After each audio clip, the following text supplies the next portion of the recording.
आजच्या आपल्या ह्या इंटेलेक्च्युअल प्रॉपर्टी लॉज या लेक्चर सिरीज मधलं दुसरं लेक्चर आहे. आज आपण पाहणार आहोत व्हेरियस फॉर्म्स ऑफ प्रॉपर्टी म्हणजेच मालमत्तेचे विविध प्रकार.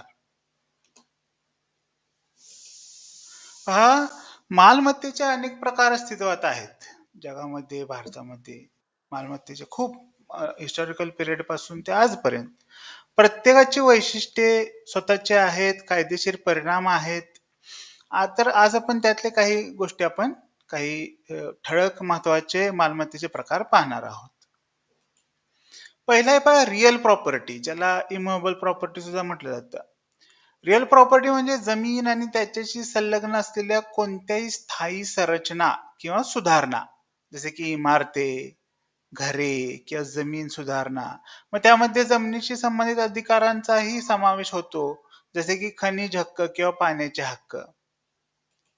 दुसरी गोष्ट आहे पहा वैयक्तिक मालमत्ता, मूव्हेबल प्रॉपर्टी. वैयक्तिक मालमत्तेमध्ये जंगम मालमत्ता समाविष्ट आहे, जी जमीन किंवा स्थावर मालमत्तेशी संलग्न नाही. या श्रेणीमध्ये वाहने, फर्निचर, इलेक्ट्रॉनिक्स, दागिने आणि इतर मूर्त वस्तू, मूर्त म्हणजे टँजिबल, यासारख्या वस्तूंचा समावेश आहे.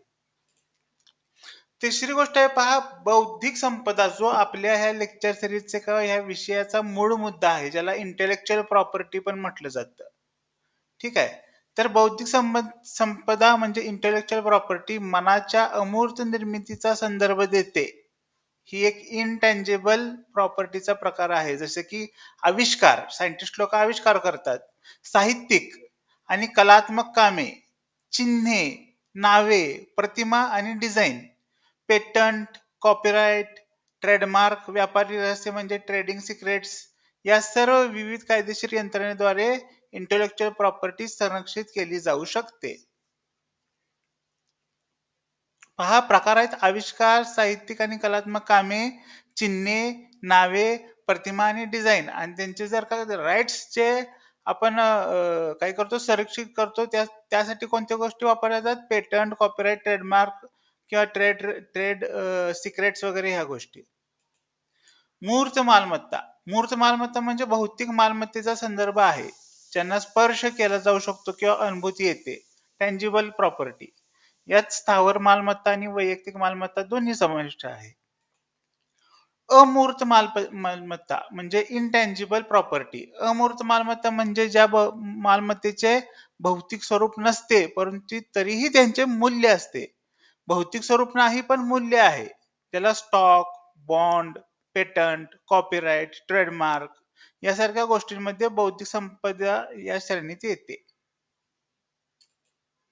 सार्वजनिक मालमत्ता, सार्वजनिक मालमत्तेची मालकी किंवा व्यवस्थापन सरकार किंवा सार्वजनिक संस्था सामान्य लोकांच्या फायद्यासाठी आणि वापरासाठी करते. उदाहरणामध्ये पहा सार्वजनिक उद्याने, गार्डन्स ज्याला म्हटलं तर रस्ते, रोड्स, ग्रंथालय, लायब्ररीज आणि सरकारी इमारती. ठीक आहे. Public area, public property.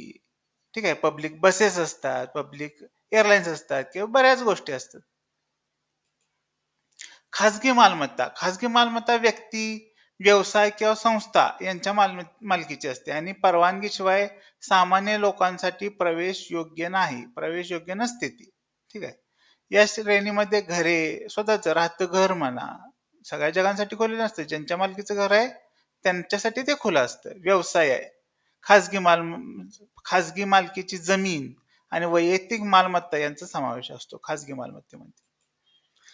तर साधारणपणे यामध्ये आपण काय पाहिलं की बाबा मालमत्तेचे प्रकार कोणते असतात. हे आता शेवटी जर सांगायचं झालं तर पहा, हे लक्षात घेणे महत्वाचे आहे की विविध प्रकारच्या मालमत्तेशी संबंधित कायदेशीर अधिकार आणि नियम हे अधिकार क्षेत्र आणि विशिष्ट परिस्थितीनुसार बदलू शकतात. धन्यवाद.